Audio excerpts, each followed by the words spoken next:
Ancient civilizations saw their world as a living, conscious territory guarded by mythic beings. From Egyptian deserts to Celtic forests, these mythic guardians stood watch over sacred springs, royal tombs, and temple gates, defining the line between the human world and the divine. This was not just folklore, it was a profound psychological map of reality. By the end of this journey, you will see these ancient protectors not as separate monsters, but as pieces of a single, global puzzle, revealing a hidden code of protection shared by humanity. We will uncover why a dragon in Greece and a serpent in India served such similar roles, and what these stone sentinels can teach us about our own relationship with power and place. What forgotten protector from the ancient world most captures your curiosity? A sacred place did not need walls to be defined. Its borders were felt, an invisible line drawn not by kings, but by belief. Think of a natural spring whose waters were said to bring clarity, or a cave where whispers seemed to carry messages from another world. These locations were seen as junctions, points where the membrane between our world and the divine grew thin. This perceived thinness was the source of their sacred power, a tangible energy that ancient cultures could almost taste in the air or feel in the soil.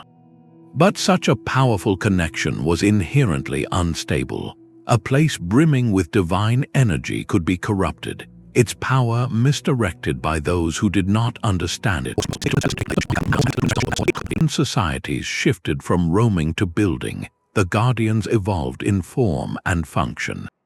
At Göbekli Tepe, one of humanity's oldest known temple complexes, the protectors are carved into towering stone pillars. Here we find no gentle hybrids, but assertive carvings of formidable creatures. Vipers coil with latent power, wild boars bare their tusks, and foxes stalk with sleek intensity. These were not decorations, they were statements. Erected over 11,000 years ago, these massive stone heads, adorned with powerful animal symbols, served as permanent spiritual sentinels. They marked this entire area as a profoundly significant space, a territory watched over by the most potent forces the people knew. The message was clear to any who approached. This was a place of power, guarded and not to be trespassed lightly. These primordial images from the caves and the first temples share a common thread. They show that long before cities, kings, or written epics, humanity felt a deep need to give a face to the invisible forces that protected their most sacred spaces. This was a fundamental human impulse to visualize the protector, to make the abstract power of a place concrete and knowable. From this ancient, universal root, the concept of the guardian was poised for an incredible transformation. It would soon be refined by the world's first great civilizations, who would build upon this primal foundation and codify their protectors into an entire mythology of stone and story. The river plains of Mesopotamia gave rise to a guardian of truly imperial scale. Carved from immense blocks of alabaster or limestone, the Lamassu stood watch at the gates of royal cities, a breathtaking fusion of earthly might and celestial authority. Picture a colossal winged bull, its body radiating sheer physical power, yet crowned with the calm, bearded head of a king and the wide, watchful eyes of a deity. This was not a statue meant for quiet contemplation in a garden. It was architectural armor, a spiritual fortress built into the very entrance of a palace or temple. Their placement was a message written in stone. Flanking a gateway, they created a threshold, a liminal space one had to pass between. It was believed their combined presence formed a barrier, their immense apotropaic power actively repelling chaos, illness, and any malevolent force that might threaten the sacred order within. Their hybrid nature was a deliberate recipe for total protection. The bull offered unshakable strength, The lion embodied ferocious courage, the wings symbolized the freedom and perspective of the divine realm, and the human head represented the wisdom and sovereignty of a just ruler. They were beings designed to operate across all domains: earth, sky, and the human world, ensuring no threat could slip through. To approach a city guarded by these sentinels was to understand, on a visceral level, that you were crossing from the profane wild into a space ordained and defended by powers far greater than any army. The legacy of the Lamassu is profound. They established a blueprint for how a civilization visualizes its divine right to protect its heart. They translated the abstract concept of a sacred border into an unforgettable physical experience of awe and intimidation. This idea of the guardian as an integral part of monumental architecture, as a first line of spiritual defense, would echo for millennia. But as we turn from the sun-baked plains of Mesopotamia to the fertile, predictable banks of the Nile, we find a civilization that internalized the concept of protection, weaving it into the very journey of the soul.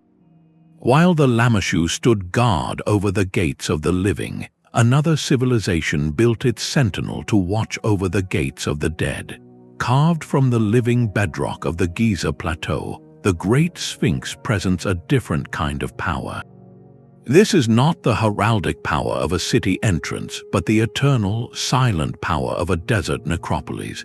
Its lion's body, a symbol of untamed earthly strength, is anchored to the very ground it protects, while the human head, believed to bear the likeness of the pharaoh Khafre, gazes with an unwavering intelligence toward the rising sun. This eastward gaze is no accident. It faces the source of rebirth, eternally watching over the pharaoh's pyramids behind it, which were not merely tombs but colossal machines designed for a celestial journey. The Sphinx was the permanent custodian of this most sacred threshold, the boundary between the mortal world and the eternal afterlife. Its role was to ensure that this passage remained inviolate, that the restorative cycle of the sun could reach the pharaohs within, and that no chaos could disturb their journey to the stars. This guardian was more than a fierce deterrent, it was a keeper of profound wisdom. The later Greek myth of a sphinx posing a deadly riddle echoes an ancient understanding that to pass this sentinel required more than bravery, it required enlightenment. One had to prove worthy of entering the sacred space beyond. This concept of the intelligent, riddling guardian elevated the Sphinx from a simple monster to a spiritual judge, a being that protected not just with claws but with knowledge. And the Sphinx was not alone. Along the avenues leading to mighty temples like Karnak, one would find rows of other sphinxes, their lion bodies often crowned with the heads of rams or hawks. These were the Criosphinx and the Hierocosphinx, each linking the protective power of the lion to a specific god. The ram-headed sphinx channeled the might of Ammon, the hidden king of the gods, while the hawk-headed form embodied the far-seeing sky god Horus. This practice shows how the Egyptians modularized the guardian concept, tailoring it to invoke the specific divine power appropriate for each sacred site. The silent, monumental vigil of the Sphinx created a template that would travel far beyond the sands of Egypt, planting a seed in the imagination of every culture that encountered it. Its form, a hybrid of human wisdom and animal power stationed at a sacred border, became a universal shorthand for protected space. But as this idea voyaged across the wine-dark sea to the rocky shores of Greece, it would be transformed once again, taking on a new, more personal and perilous character in the hands of master storytellers. The Greek imagination populated its sacred landscapes with beings of coiled power and forged metal. In the myth of the Golden Fleece, a dragon that never slept and could not die guarded the sacred grove where the fleece hung. This was not a beast to be simply fought. It was a permanent fixture, a living part of the territory itself. Its presence transformed the grove into a place where the very concept of mortal trespass was rendered meaningless. The Hydra of Lerna, with its multiple regenerating heads, served a similar function. It did not merely live in a swamp, it was the guardian of one of the entrances to the underworld. Its ability to grow two heads for every one lost made it a perfect metaphor for an escalating, self-renewing defense system, a challenge that could not be overcome through brute force alone. But the Greeks also envisioned a different kind of sentinel, one born not of flesh but of divine craftsmanship.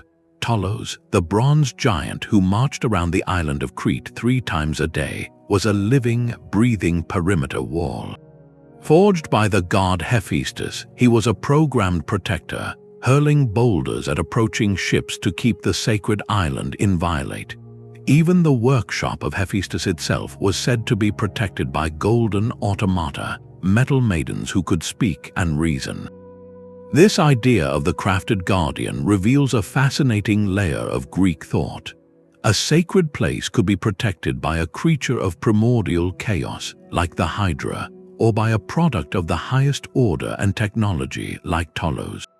Both were expressions of divine authority. The key to understanding these Greek protectors lies in their narrative purpose. They were not static monuments meant only to inspire awe. They were active participants in a story, placed as obstacles that a hero had to overcome. Defeating such a guardian was never just a physical victory. To best the Hydra required cunning and help, to subdue the Colchian dragon required magical aid, and to defeat Tolos required exploiting the single divine vulnerability in his ankle. Each victory represented a shift, a moment where a hero proved their worth and, in doing so, gained access to a sacred object, a hidden place, or profound knowledge. The Guardian was the gatekeeper, and passing its test was a transformative act. This dynamic relationship, where humanity actively engages and contends with its divine protectors, creates a very different feeling from the silent vigil of the Sphinx or the imposing majesty of the Lamassu. It suggests a world where the boundaries of the sacred are not just to be respected, but can be challenged and renegotiated through extraordinary human endeavor. This theme of a deeply interactive and symbolic relationship with mythic protectors finds a powerful parallel and a fascinating contrast in the ancient traditions of India, where serpentine beings guarded not just places, but the very foundations of cosmic truth.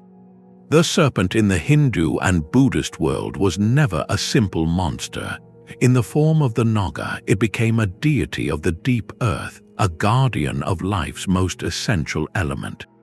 These beings, often visualized with the hooded grandeur of a cobra and the torso of a human, were the sovereigns of all that flowed, every sacred spring bubbling from the ground, every life-giving river cutting through the plains, every hidden pool in the jungle was understood to be under their watch. To approach such a water source was to enter the Nagas' domain, a territory charged with both fertility and danger. Their protection was absolute because what they guarded was not just water, but the very source of vitality and purity for the community. This connection made them integral to survival itself. You see this reverence carved in stone across Southeast Asia. At the immense temple of Borobudur, massive Nagas flank the stairways that pilgrims climb. They are not blocking the path but framing it, their coiled forms creating a ceremonial passage upward. To walk between them is to be purified, to be deemed worthy of ascending toward higher understanding. They guard the transition from the mundane world to the sacred geometry of the temple, making the act of approach a ritual in itself. But the Nagas' role went far beyond physical geography. These serpent kings were also the legendary keepers of hidden treasure and, more importantly, of secret wisdom. Ancient texts speak of the Buddha himself, after his enlightenment, traveling to a realm beneath a lake to receive profound teachings from a Naga king. Here, the guardian is not an obstacle to be overcome, but a teacher to be respectfully encountered. This duality is what sets the Naga apart. It is both the fearsome protector who can unleash a devastating flood and the benevolent sage who holds the keys to spiritual insight. It defends not merely a location, but the intangible, potent truths that reside there. The Naga teaches us that the most sacred territories are those of the mind and spirit, and their guardians demand not conquest but reverence and a prepared heart. This idea of a protector intertwined with the landscape itself, born of its elemental forces, finds a stark and powerful echo in the frozen north, where the myths were carved from ice and shadow. The frozen sagas of the Norse reveal a world where protection was not centralized in grand monuments, but diffused into the very soil and stone. Here, guardianship was a personal contract between a community and the unseen spirits of its specific home. Two distinct yet intertwined forces embodied this belief. Deep within the mountains, in realms of fire and shadow, worked the Dvergr. These beings, often called dwarves, were not merely craftsmen but the sacred custodians of subterranean power. Their forges, hidden in the roots of the world, were themselves protected territories of immense creative energy. From these secret places, they produced objects of legendary might, like Thor's hammer, Mjolnir, or Odin's spear, Gungnir. The Dvergr did not simply make these items, they guarded the knowledge and the magic required to create them. Their possessiveness was a form of spiritual security, ensuring that such concentrated power did not fall into careless hands. They were the guardians of potential, of the raw, transformative magic that lay waiting in the earth. Far more pervasive, however, were the Landvættir. These were the land wights, the individual spirits of a particular place, a distinctive moss-covered boulder, a specific waterfall that never froze, an ancient, twisted tree in the forest. Each could be home to its own sentinel. The Landvættir were not depicted in statues or carvings. Their presence was felt in the atmosphere of a location. A sudden quiet in a grove, an inexplicable sense of being watched near a spring. These were signs of their attention. To harm such a place, to pollute its water or recklessly cut its trees, was not just an environmental misstep, it was a direct offense against its guardian. This belief was woven so deeply into the culture that it was codified into law. The early Icelandic legal code, the Gragars, famously forbade ships from approaching the island with dragon-headed prows raised. The fear was that the carved beast's fierce visage might frighten or anger the Landvættir of the coast, stripping the island of their essential protection. This was not superstition, it was a sophisticated understanding of ecological and spiritual reciprocity. The land protected the people, and in return, the people honored the land's unseen custodians. This created a form of decentralized, living guardianship where every cliff, field, and stream was a sacred territory with its own devoted sentinel. It presents a profound contrast to the imperial guardians we have seen, shifting the focus from defending a king's gate to maintaining a covenant with the living world itself. This intimate, animistic relationship would face its greatest challenge from a civilization that saw territory not as a web of spirits, but as a grid to be measured, conquered, and stamped with a single, unifying authority. Rome built an empire on law, engineering, and a remarkably organized spiritual defense system. For the Romans, protection was not a mystical exception but a civic duty, meticulously structured into a hierarchy that mirrored their own society. At the very foundation stood the Lares. These were not distant, fearsome monsters, but intimate household deities, the guardian spirits of the family and the crossroads. Every Roman home, from the humblest dwelling to the grandest villa, contained a lararium, a small shrine where daily offerings were made. The Lares protected the threshold, watched over the family meals, and ensured the prosperity of the hearth. To honor them was to maintain the sacred order of the domestic space, the smallest unit of Roman life. Stepping outside the home, one encountered the genius Loci, the protective spirit of a specific place. This could be the guardian of a sacred grove, a spring, or even a particular street corner. The Romans recognized that every distinct location possessed its own unique spirit that demanded acknowledgement and respect. This concept was then scaled upward to an imperial level. the genius of the emperor was not the spirit of the man himself, but the divine protective force of his office, which safeguarded the entire Roman state. Similarly, the penates, originally guardians of the household storeroom, were elevated to become the protectors of the state's treasury and granaries, ensuring the empire's material survival. At the pinnacle of this spiritual architecture stood Jupiter Optimus Maximus, whose temple on the Capitoline Hill served as the divine fortress protecting Rome itself. The Romans engineered a seamless continuum of guardianship, from the layers of your kitchen to the genius of your neighborhood fountain, to the penates of the empire, and finally to Jupiter on the hill. Every layer of existence, personal, local, and imperial, was enveloped in a structured layer of divine protection. This made the act of veneration a direct contribution to social stability. To neglect your layers was to weaken your family's fortune, and by extension, the health of the state. The Roman system shows us a civilization that successfully bureaucratized the sacred, turning the primal impulse to guard a territory into a pillar of civic religion and imperial identity.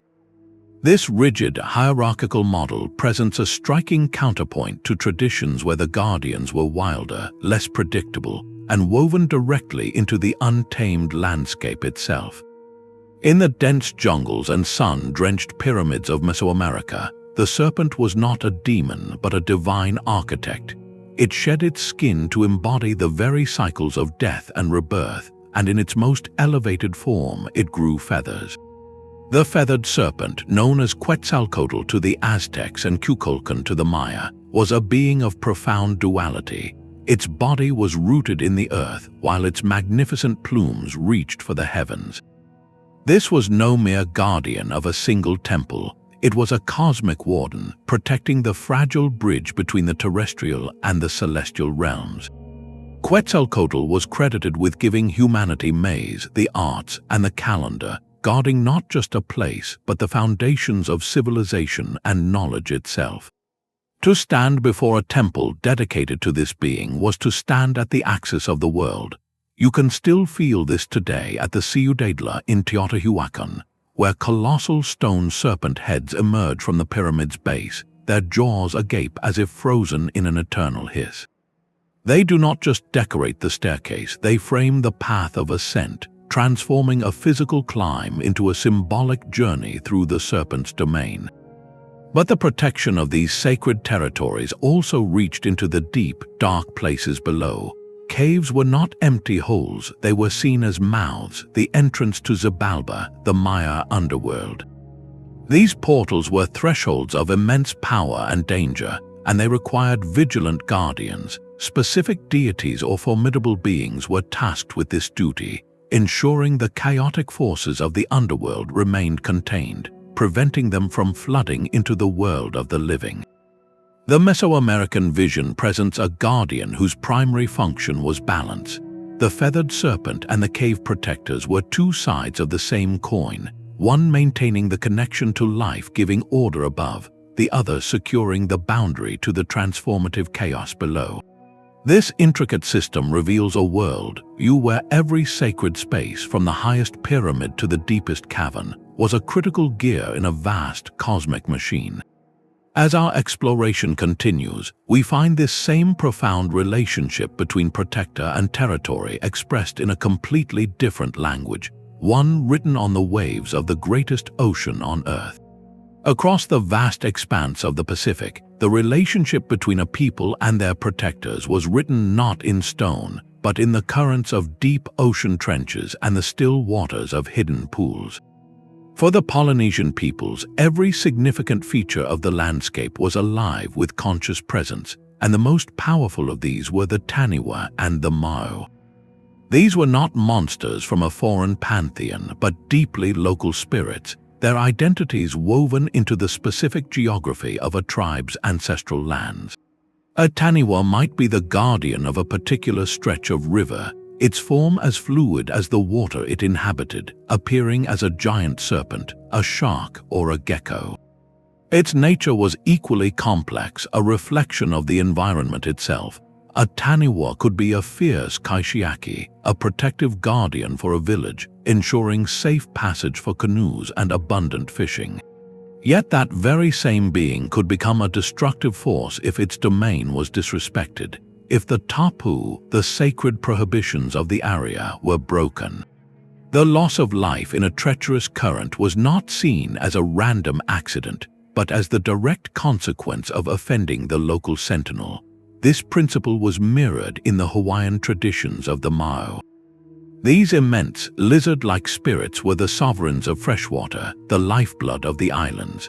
A quiet pond or a rushing stream was understood to be under the watch of a Mau, a being who demanded reverence for the resource it protected. To pollute its water or to take from it without proper acknowledgement was to invite hardship. The presence of these guardians enforced a code of environmental ethics long before the term was invented. It taught that humanity shares the world with other powerful, conscious beings, and that survival depends on a relationship of respect and reciprocity, not domination. This profound animistic worldview, where the land and its protectors are active participants in a moral covenant, resonates powerfully with traditions from another continent. Deep in the forests of West Africa, the sacred groves were watched over by their own unique forms of consciousness, shaping human interaction with the wild in a strikingly similar way. A river can be a goddess and a forest her sanctuary. In the spiritual world of West Africa, the divine is not distant but dwells within the very elements of the landscape, personified by the Orisha. These powerful deities are the divine patrons of nature, each one a guardian spirit intrinsically tied to a specific aspect of the world. Oshun, the embodiment of love, beauty, and fertility, is the eternal protector of the Osun River in Nigeria. Her presence is not a metaphor, it is a tangible force believed to flow with the water itself. This is why the forest surrounding her river is a sacred grove, a UNESCO-protected site where every tree and stone is considered part of her temple. To enter this grove is to walk directly into the territory of a goddess, a place where the community comes to offer prayers, seek healing, and honor the source of their life. The guardian here is the deity in residence, and the entire ecosystem is her consecrated domain. This same principle applies to the formidable Ogun, the master of iron, technology, and the untamed force of the volcano. Where Oshun's protection is fluid and life-giving, Ogun's is transformative and unyielding. A forge firing with heat or a mountain rumbling with subterranean power is his sacred territory. This system creates a profound and direct relationship. The community does not fear a separate mythical beast. They live in a covenant with the divine protector of the land itself. Polluting Oshun's river is an offense against the goddess. Desecrating Ogun's forge invites his formidable ire. Conservation becomes a religious duty, and the protection of nature is woven into the fabric of daily spiritual practice. This deeply integrated worldview, where the divine guardian and the natural territory are one, presents a powerful model of sacred stewardship. Yet this intimate, animistic relationship with the land stands in stark contrast to a much more isolated and enigmatic tradition, one where the guardians are silent, their purpose locked in stone on the world's most remote island. Their stone gazes are fixed not on the horizon but on the people. On Rapa Nui, the Moai stand with their backs to the vast, empty sea, a deliberate posture that speaks volumes. These were not figures looking outward for invading fleets, but inward, watching over the community, its gardens, and its fresh water sources. They were far more than massive portraits. They were the living faces of the Eringa Ora, the embodied spirits of powerful ancestors. Their purpose was to act as permanent conduits, channeling spiritual power, or mana, from the ancestral realm directly into the tribe and its territory. This mana was the essential force of vitality, fertility, and success. The placement of these figures was a sacred act of cartography. They were erected on monumental platforms called ahu, which were not just foundations but often the resting places of the ancestors they represented. This positioned the moai at the precise border between the ordered space of the village and the unpredictable wilderness beyond. They were a wall of ancestral vigilance, their collective gaze projecting a shield of protection over the living. When their eye sockets were filled with white coral and deep black obsidian, the effect was complete. The illusion of a conscious, watching presence was absolute. The creation of a single moai was a staggering undertaking that bound the entire community together. From quarrying the volcanic tuff at Rono Roroku to the incredible feat of transporting the multi-ton statue across the island, every step was an act of collective devotion. This was not slave labor, it was a spiritual contract, a physical prayer enacted by the whole society to maintain their covenant with the land and the ancestors who protected it.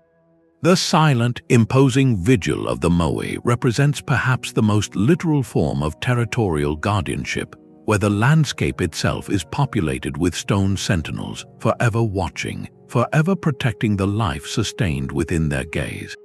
This idea of a landscape imbued with conscious, protective presences finds a vibrant and deeply woven parallel in the misty hills and ancient oak groves of the Celtic world. The ancient oak groves and misty hills of the Celtic world were never empty. They were interlaced with an invisible geography, a parallel realm known as the Otherworld. Its gateways were not grand temples, but the very land itself. Ancient burial mounds called Shia rose from the earth like silent, grassy domes. These were not merely graves, they were the dwelling places of the Aos Sí, the people of the mounds, beings of immense power and potent magic whom we might call the fairy folk. To the Celtic mind, these mounds were sovereign territories, the palaces of a hidden court. A lone hawthorn tree standing in a field, a sudden circle of mushrooms in a clearing, a weathered ring of stones known as a fairy fort, each of these was a marker. They were the signposts and border crossings into the domain of the Shia. Disturbing these places was not a simple social misstep, it was a profound transgression. To cut down that hawthorn or to build a house over a ring fort was to invite calamity, from a sudden illness in the family to the mysterious souring of milk or the failure of crops. The Aos Sí were the enforcers of a sacred code, the guardians of the wild, untamed parts of the world that humanity was meant to approach with caution and reverence. Their protection was not about hoarding treasure, but about maintaining the integrity of their realm. In the great Irish tales, heroes like Fionn mac Cumhaill did not simply slay these guardians. Their quests were intricate dances of negotiation and cleverness. To win a prize of wisdom or a magical artifact, a hero had to understand the complex rules of the Shia, often outwitting them with riddles or fulfilling seemingly impossible tasks. This relationship reveals a crucial distinction. The Celtic guardian was not a solitary dragon or a stone colossus, but an entire society of supernatural beings, a hidden civilization with its own laws and customs, existing just beyond the veil. They enforced a boundary that was less about physical defense and more about spiritual jurisdiction, teaching a timeless lesson that not all territories, seen or unseen, are meant for human dominion. This deeply animistic, oral tradition, where every corner of the landscape could be a guarded threshold, stands in profound contrast to the formalized, written codices of guardianship that emerged in the sophisticated courts of the Far East. The emperor was a dragon, and his kingdom was its territory. In the cosmology of Imperial China, the dragon, or Long, was not a creature of chaos to be slain, but the ultimate architect of harmony. This celestial being commanded the rains, directed the rivers, and filled the lakes, its benevolent power flowing through the very waterways that fed the empire's fields. To protect the harvest was to protect the cosmic order itself, and the Long was the guardian of that vital cycle. This profound connection was made literal in the person of the emperor, who was seen as the human embodiment of the dragon. His throne was the dragon's seat, his robes were embroidered with its coiling form, and his decrees carried its celestial mandate. The entire empire, therefore, became a sacred territory under the dragon's direct, benevolent watch. This scaled the concept of guardianship to its grandest possible level, making the protector synonymous with the natural forces that sustained civilization and the sovereign who ruled it. Yet this cosmic guardianship required a more tangible, grounded counterpart. At the gates of temples, palaces, and the tombs of the noble, one would always find a pair of silent, powerful sentinels carved from stone. These were the temple lions, often called guardian lions or sí. Positioned in mirrored pairs, they presented a perfect balance of protective duties. The male lion, typically shown with one paw resting on an embroidered ball representing imperial authority or the world, stood guard over the structure itself. His mate, often depicted gently restraining a playful cub beneath her paw, was understood to protect the living inhabitants, the family, or the lineage within. Together, they formed a complete defensive unit, warding off evil spirits and negative influences at the threshold. This systematic pairing reveals a sophisticated philosophy. The dragon safeguarded the cosmic and imperial order from above, while the lion pair secured the earthly and domestic order at the door. One was a symbol of flowing, celestial power, the other of steadfast terrestrial vigilance. They were not fearsome monsters to be feared, but revered symbols of a stable, harmonious world, their very presence an active ingredient in maintaining that peace. This elegant integration of symbolic guardians into architecture and statecraft shows a culture that mastered the art of layering protection, from the vast, invisible forces of the sky down to the very doorstep of a home. When we step back to view all these traditions together, from the Lamassu to the Long, a startling pattern of human thought begins to crystallize. This recurring pattern, this shared grammar of protection, cannot be a simple coincidence. From the deserts of Mesopotamia to the islands of the Pacific, ancient minds arrived at strikingly similar blueprints for their mythic sentinels.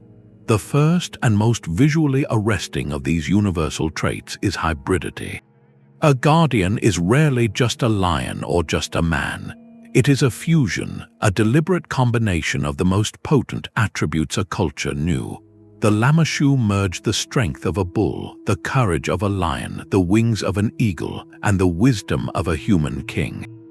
The Egyptian Sphinx paired the leonine power of the sun with the sovereign intelligence of a pharaoh. The Naga wove the lethal potency of the cobra with the enlightened torso of a human sage.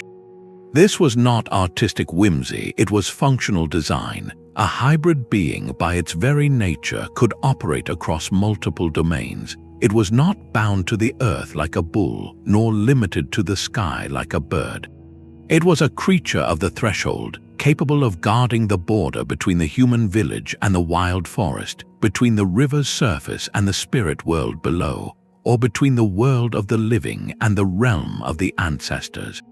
Its composite form was a declaration of total, multidimensional jurisdiction.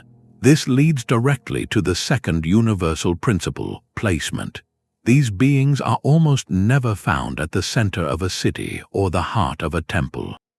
They are stationed at the edges, they flank the city gate, they coil at the cave mouth, they stand watch on the riverbank, or they gaze from the temple staircase. They are the eternal custodians of the liminal space, the physical and spiritual doorway. This positioning turns geography into a story. To pass a Lamassu was to leave the chaotic wild and enter the ordered kingdom. To walk between the Nagas at Borobudur was to begin a purified ascent. To approach a Moai was to step into the field of its ancestral vision. The guardian marks the point where one reality ends and another begins, making the act of crossing a conscious and often perilous transition. And peril is key to the third archetype, the guardian's inherent duality. These are not one-dimensional heroes, they possess a profound and necessary ambivalence. The Polynesian Taniwha could be a benevolent kaishiaki, ensuring safe voyages and full nets, yet that same spirit could bring devastation if its domain was disrespected. The Naga bestows wisdom and guards life-giving waters, but can also unleash a cataclysmic flood. This dual nature is not a flaw, but a feature. It reflects a universal, hard-earned wisdom that sacred power is never safe. It is inherently volatile, like lightning or a deep spring. The same force that heals can harm, the same energy that nourishes can destroy. The Guardian embodies this raw, untamed potency. Its benevolence is conditional, earned through respect, proper ritual, and an understanding of the rules that govern the sacred space. To treat it lightly, to trespass with arrogance, is to experience its destructive aspect. This teaches that protection is not a passive gift, but an active relationship built on reverence and reciprocity. Together, these three archetypes, hybridity, liminal placement, and dual nature, form a cross-cultural code. They suggest that our ancestors, separated by oceans and millennia, arrived at a shared intuitive understanding about the nature of power and place. They understood that the most important borders are those between different states of being, and that such borders require a special kind of warden, one that is as complex, as multifaceted, and as potentially severe as the threshold it guards. So what, then, were these magnificent, formidable beings actually doing? Beyond the symbols and the stories, what specific, vital functions did they perform in the daily and spiritual life of an ancient society? That fearsome appearance was not just for show, it was a deliberate psychological strategy. The primary function of these mythic sentinels was apotropaic, a term meaning to turn away or ward off evil. Whether it was the hypnotic gaze of a multi-headed hydra or the immense winged bulk of a Lamassu, their very image was a form of spiritual defense. They served as a first line of deterrence, broadcasting a vivid, unforgettable warning to any force, human or otherwise, that considered trespass. For a human intruder, the message was clear: cross this boundary and you face not just a soldier but a monster. For a malevolent spirit, the carved or painted guardian acted as a permanent seal, a symbol of divine authority that repelled chaos and illness. This was a universal language of intimidation, understood from the gates of Nineveh to the shores of Lerna. Yet this relationship was not one of simple fear. The community living in the shadow of such a protector needed a way to communicate with it, to ensure its benevolence was directed inward.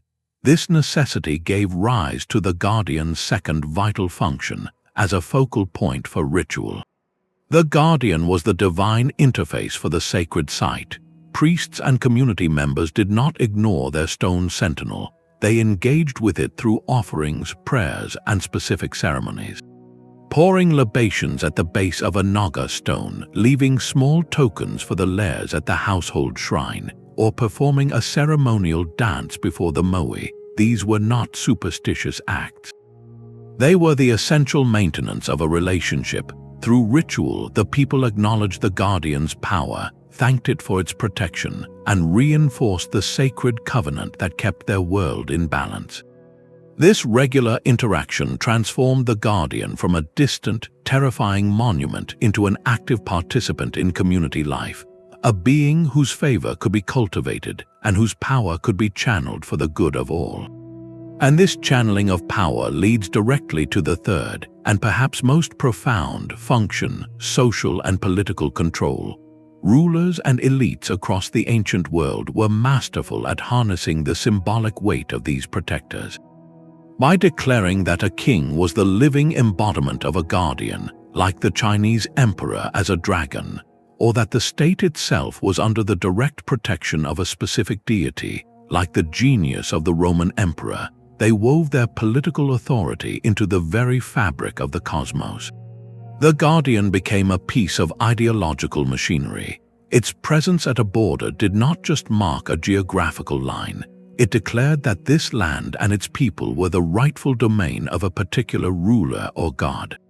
To challenge that authority was not just to rebel against a man, but to defy a divine protector and risk cosmic retribution. This system legitimized power, enforced social hierarchy, and defined the imagined community of a kingdom or empire.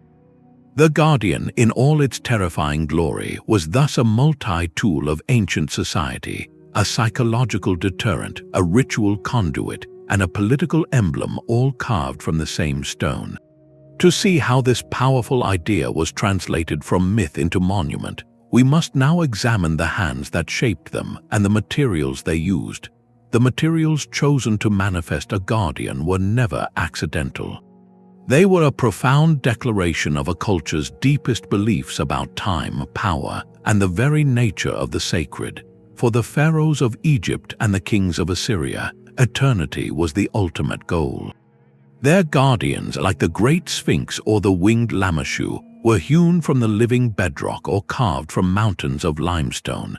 The staggering investment of labor, thousands of workers, decades of effort, was not just for show. It was a theological statement, a conviction that the protective covenant between the god, the king, and the land was as permanent and unchanging as the stone itself. These colossi were meant to outlast dynasties and outstare the desert sun, their silent vigil a promise of order that would endure for all time. The material itself embodied the timelessness of the divine authority they represented. A completely different philosophy animated the mist-shrouded fjords and the vast Pacific. For the Norse and the Polynesians, the world was alive with a fluid, conscious energy that could not be so easily captured and frozen in a single form. Their primary protectors, the Landvættir and the Taniwha, were spirits of place. They were the whisper in the old forest, the sudden stillness by a mountain pool, the unseen presence that made the hairs on your neck stand up. You did not build a statue for a Landvættir, you left an offering at its distinctive stone or refrained from fishing in its cove. Its power was in its connection to the living, breathing landscape, a force that was eternal not because it was made of stone, but because it was the land itself. To monumentalize such a spirit in a fixed, human-made image might even diminish it, confining a boundless presence to a single shape. Between these two poles of eternal stone and invisible spirit lies a third path, one that embraces the cycle of life and decay. In the sacred groves of West Africa, the protective masks and shrine figures for the Orisha were often carved from wood. This was a deliberate and meaningful choice. Wood comes from a living tree, it has grain and warmth, and it eventually returns to the earth. Using wood for a sacred object acknowledges impermanence and requires renewal. A wooden mask representing a protective spirit might be repainted, recarved, or ceremonially replaced after a generation, keeping the relationship with the deity fresh and active. The material here speaks of a protection that is organic, growing, and in need of continual care and ritual attention, much like the community and the forest it depends upon. So from the volcanic tuff of the Moai to the sacred Iroko wood of an Oshun shrine, the substance of a guardian tells a story. Stone declares an eternal, unchanging watch. The ephemeral spirit affirms a protection woven into the very fabric of the natural world. Wood embodies a protective relationship that grows, changes, and must be lovingly maintained. Each material is a language, translating an abstract belief about divine power into a tangible form that the community could see, touch, and relate to. This universal human need to make the protector manifest, whether in a 10-ton statue or a simple offering left at a twisted root, points to something fundamental in our own psychology. Why did cultures across the globe with no contact feel such a compelling need to populate their world with these sentinels in the first place? These formidable beings speak to a need buried deep within the human psyche, a need that transcends culture and epoch. Why would a farmer in ancient India and a chieftain in Celtic Europe both conjure a serpentine guardian for their sacred spring? The answer lies in how our minds process fear.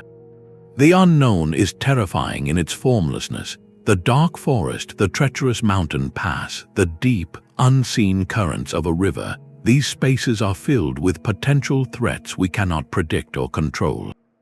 The mythic guardian gives that shapeless anxiety a name and a face. It externalizes our deepest fears, pulling them out of the shadowy recess of the mind and projecting them onto the world as a tangible entity. A dragon is, in a very real sense, less frightening than the nameless dread of what might be lurking in the cave. Once the fear has a form, it can be understood. Once it can be understood, a relationship can be formed. We can learn its rules, we can make offerings to appease it, we can tell stories about heroes who outwitted it. The guardian transforms a paralyzing anxiety into a manageable, albeit dangerous, negotiation.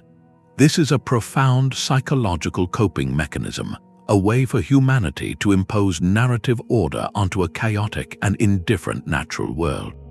This concept finds a powerful echo in the work of psychologist Carl Jung.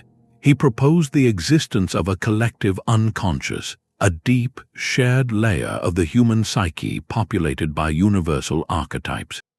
From this perspective, the guardian is not merely a cultural invention, but a recurring manifestation of these primal patterns.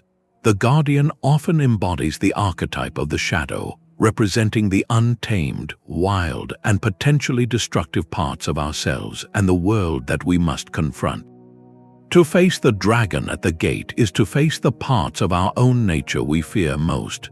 Other guardians resonate with the archetype of the self, the central, organizing principle of the psyche that represents wholeness and integration.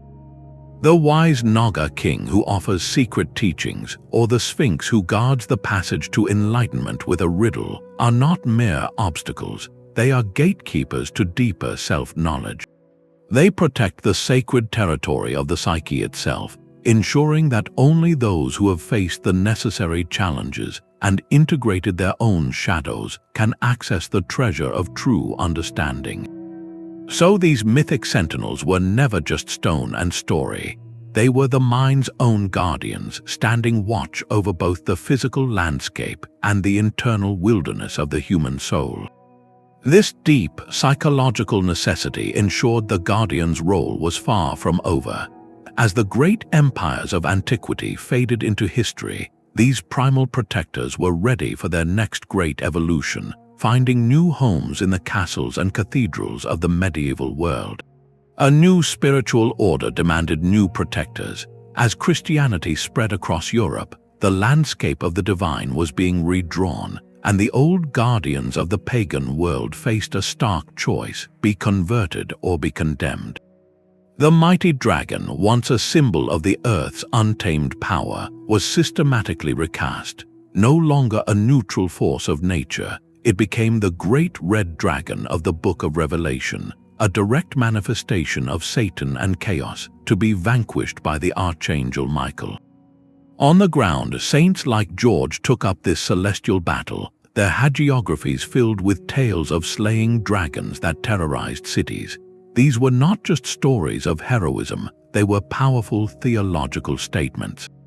The victory of the saint over the dragon was the victory of the new faith over the old, a symbolic cleansing of the territory. The saint, now imbued with divine authority, became the new patron and protector of the kingdom, the city, and the community, assuming the exact same functional role as the mythic beings they replaced. You can see this functional continuity everywhere if you know where to look. A sacred spring that had been the domain of a Celtic nymph or a Germanic spirit, a place of healing and pilgrimage for generations, did not simply vanish from memory. Instead, it was often rededicated to a saint, frequently one associated with healing or water. The community could still come to the same place for the same reason, but now they prayed to Saint Bridget or Saint Winifred. The location's power and purpose remained intact, its spiritual utility uninterrupted, only its divine landlord had changed. This was not a simple erasure of the past, but a complex and fascinating process known as syncretism, a blending of beliefs where the old layers are still visible beneath the new. The underlying human psychology, the deep-seated need for a defined protector of a specific, powerful place, proved far more resilient than any particular theological label. The guardian as a concept was simply too essential to discard. It shed its old skin and emerged in a form acceptable to the new orthodoxy, proving its function was timeless even as its face evolved. This remarkable adaptability ensured the guardian's survival, allowing it to travel through the centuries and eventually find a new, surprising home in the stories we tell each other today. The stories are compelling, but stone and soil hold the final testimony. How do we move from interpreting myth to understanding a lived historical practice? The answer lies not in scrolls alone, but in the ground beneath our feet. Archaeology transforms these magnificent beings from abstract symbols into functional components of ancient life. Their physical context tells us exactly what they were for.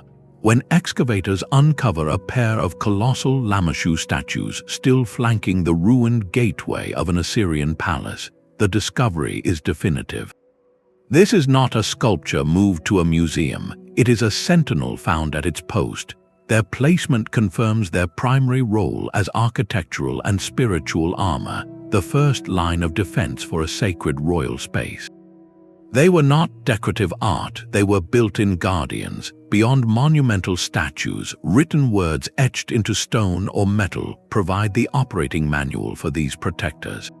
At the Osun sacred grove in Nigeria, inscriptions detail the specific rituals, offerings, and taboos required to honor the goddess Osun. These are not vague legends, they are preserved codes of conduct that govern community interaction with the guardian deity of that river and forest. They show us that the relationship was active, regulated, and central to the community's well-being. The guardian's power was managed through precise, repeated ceremony. Even in the profound silence of prehistory, site layout speaks volumes. The staggering complexity of Göbekli Tepe, with its rings of massive T-shaped pillars carved with boars, foxes, and serpents, was not a random arrangement. The organization suggests a ritual function, a deliberate gathering place oriented around these powerful animal symbols. The pillars themselves, erected over 11,000 years ago, were likely the focal points of ceremonies, making the depicted creatures active participants in rituals that reinforced their protective role over the people and the place. This is guardianship in its earliest, most foundational form. On the remote coast of Rapa Nui, the evidence is both monumental and intimate. The moai were not placed arbitrarily. Each was erected on a ceremonial ahu platform, often a burial site, positioned to face inland over a clan's territory. This strategic placement along the coastline created a continuous line of ancestral vigilance. Perhaps the most poignant finds are the rare, recovered eyes made of white coral and deep red obsidian. When these were inserted into the empty sockets of a moai, the effect for the community would have been transcendent. The ancestor was not just represented, it was watching. The statue became a conscious sentinel, its gaze a tangible field of protection over the village's gardens and fresh water sources. Each trowel of earth, each carefully mapped stone, adds another piece to this global puzzle. These discoveries do something remarkable. They bridge the gap between the symbolic and the practical. They show us that the dragon at the gate, the serpent in the pool, and the ancestor on the cliff were not merely subjects for storytellers. They were believed in presences that shaped where people built, how they worshipped, and the rules they lived by. Archaeology grounds our understanding in the physical reality of faith, proving that these guardians were woven into the very fabric of ancient daily life. This tangible proof from the past invites a startling question about our present. If the need for a protector is so deeply etched into the human story, where do we see these archetypes resurfacing in our modern world? Stone has 1,000 accents. The way a culture carves its protector reveals not just what it fears, but how it sees the universe. This artistic language transforms a universal concept into a gallery of distinct regional voices. In Mesopotamia, the guardian was a statement of imperial geometry.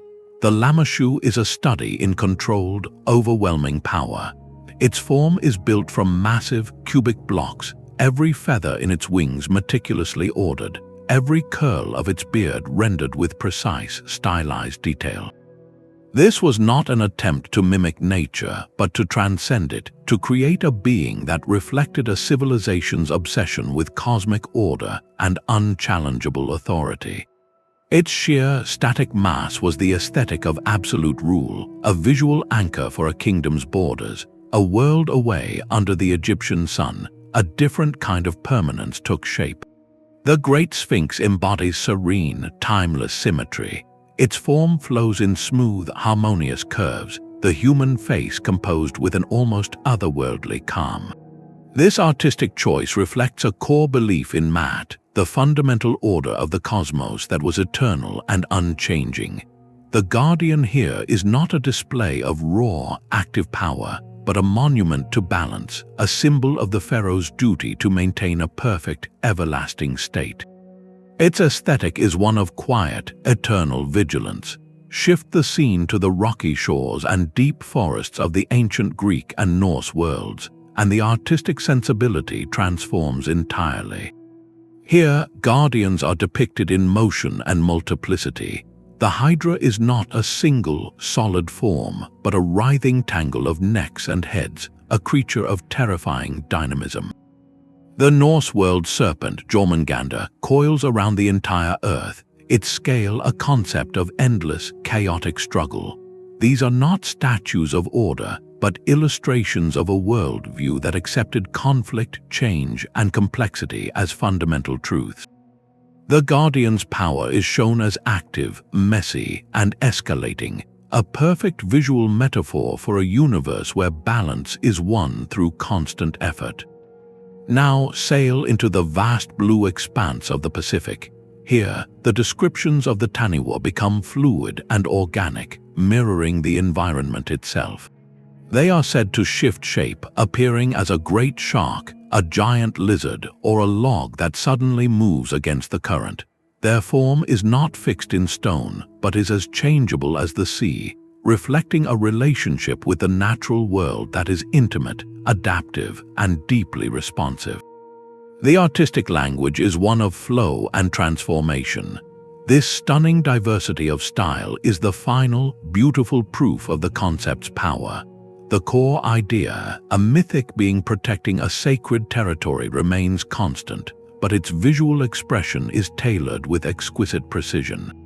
The cubic mass of the Lamassu communicates imperial control. The serene symmetry of the Sphinx speaks of eternal order. The chaotic dynamism of the Hydra embodies a world of heroic struggle. The fluid organicism of the Taniwha reflects a symbiotic relationship with a living sea. Each style is a direct translation of cultural values into a protective form. The artistic choice tells you what a culture cherished, what it sought to control, and how it understood its place within the wild, beautiful, and dangerous world it called home. This gallery of stone and story raises a final, compelling question. If these ancient sentinels were so vital to defining and defending the sacred, what became of them when the worldviews that created them began to fade away? Stone could preserve a form, but only stories could keep it breathing. For countless communities, the most vital and immediate depictions of their protectors lived not in temples, but on the tongue.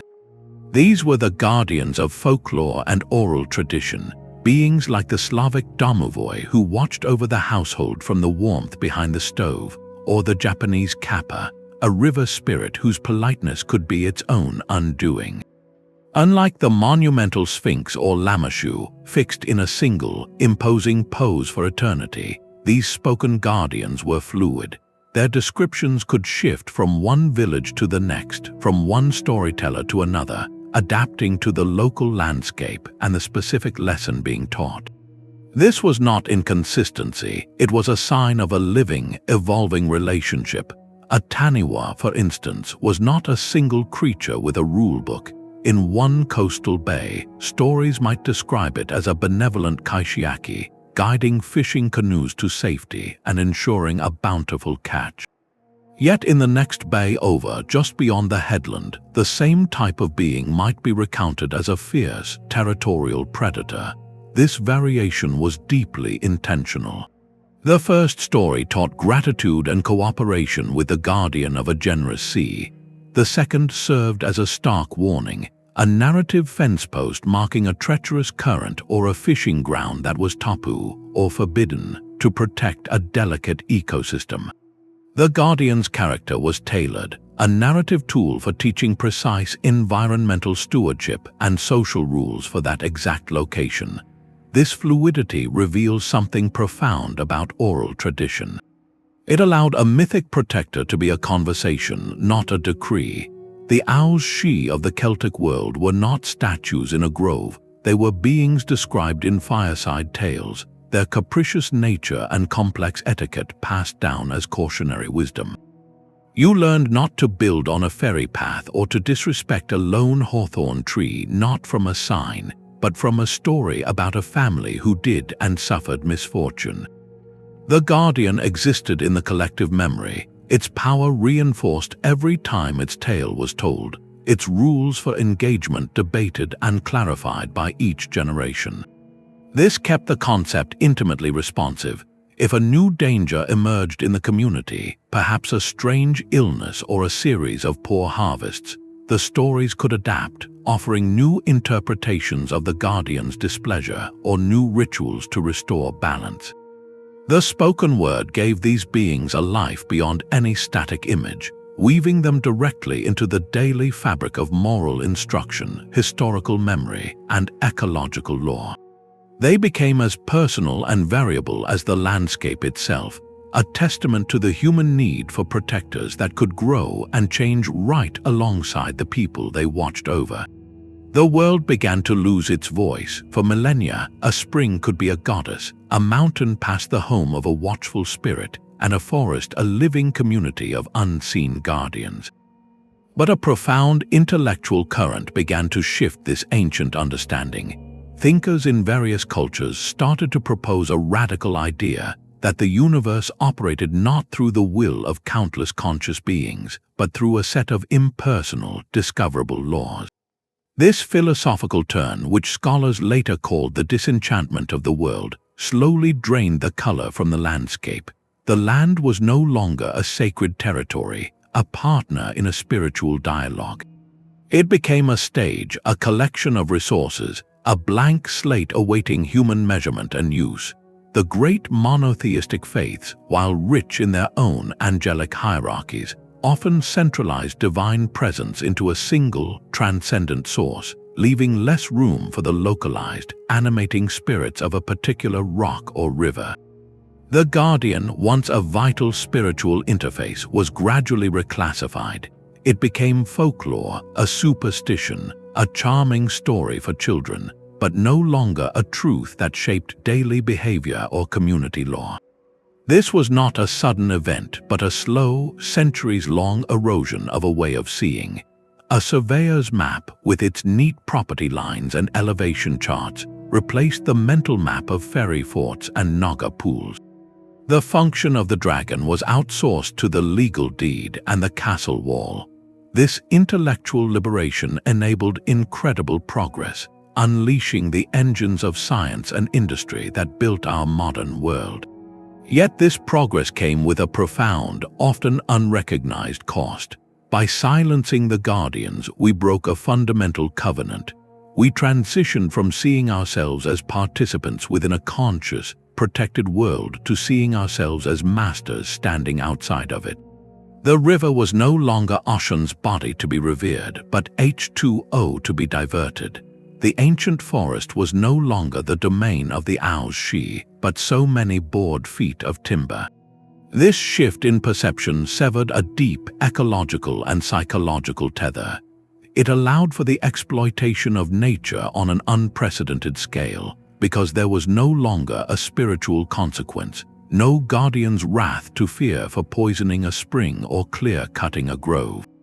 The story of the guardian's retreat is in many ways the prelude to our current environmental challenges, a tale of how we lost the sense of the world as a sacred, animated whole.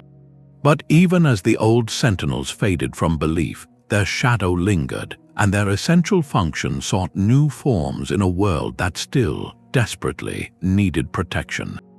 The mythic guardian never truly vanished, it simply learned to wear new masks. Our modern world, for all its steel and silicon, still draws invisible borders that demand a sentinel. Look at the emblems of nations. The Chinese dragon still coils as a symbol of imperial harmony and cultural identity. The Russian double-headed eagle stares east and west, a hybrid guardian for a vast territory spanning 2 continents. The American bald eagle carries the arrows of war and the olive branch of peace, its wings spread in a protective gesture over the entire republic. These are not quaint mascots.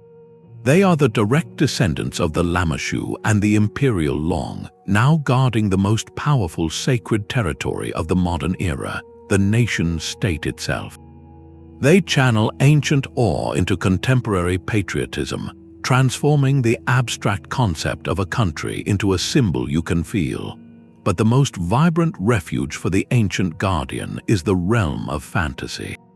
J.R.R. Tolkien, a scholar of ancient myths, populated Middle-earth with beings that feel pulled from a collective memory. The Ents are not just walking trees, they are the conscious, awakened voice of the forest of Fangorn. They are the Landvættir given epic form, slow to anger but unstoppable when their sacred domain is violated by the forces of industry. In the world of Game of Thrones, dragons are not mere beasts of burden. They are the living, fire-breathing embodiment of a queen's divine right to rule, the ultimate argument in a territorial dispute. Their bond with their rider recreates the ancient covenant between a sovereign and their mythic protector, a bond that legitimizes power and terrifies enemies. This pattern even structures our digital adventures. In countless video games, progress is gated by a boss, a powerful guardian that must be overcome to access a new dungeon, acquire a legendary weapon, or learn a crucial ability. This is the hero's journey of old, compressed into an interactive loop. The player becomes Theseus facing the Minotaur, or Jason confronting the Colchian dragon, proving their worth to claim the prize beyond the threshold. These modern echoes reveal something fundamental. The psychological architecture that built the Sphinx is still intact within us. We still need to give a face to the forces that protect our most cherished spaces, whether that space is a homeland, a fictional world, or a digital landscape. The Guardian endures because it answers a timeless human need to visualize the boundary between the known and the unknown, and to place a powerful, symbolic warden at its gate. This enduring legacy suggests that the ancient sentinels were not just products of their time, but reflections of a deep structure within the human mind itself. That shared language of protection echoes across the millennia, a testament to a fundamental human endeavor. These mythic guardians were far more than decorative monsters or simple superstitions. They were the very keystones in the architecture of ancient belief.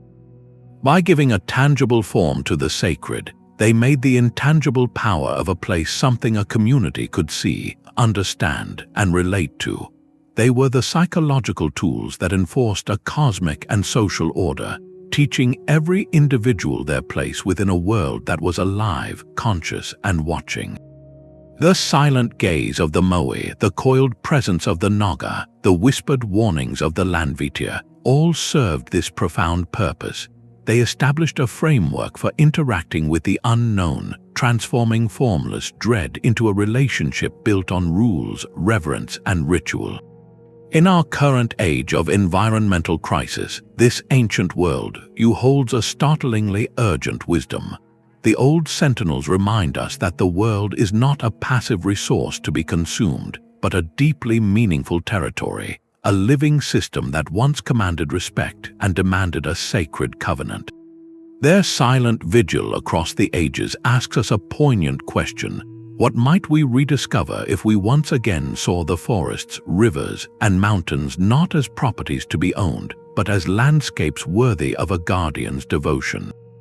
The stones may be weathered and the stories faded, but the lessons they protect about balance, reciprocity, and reverence have never been more vital. We would love to hear which of these ancient protectors most captures your imagination. Share your favorite mythic guardian in the comments below. And if you are ready for more journeys into the heart of historical mysteries, be sure to subscribe.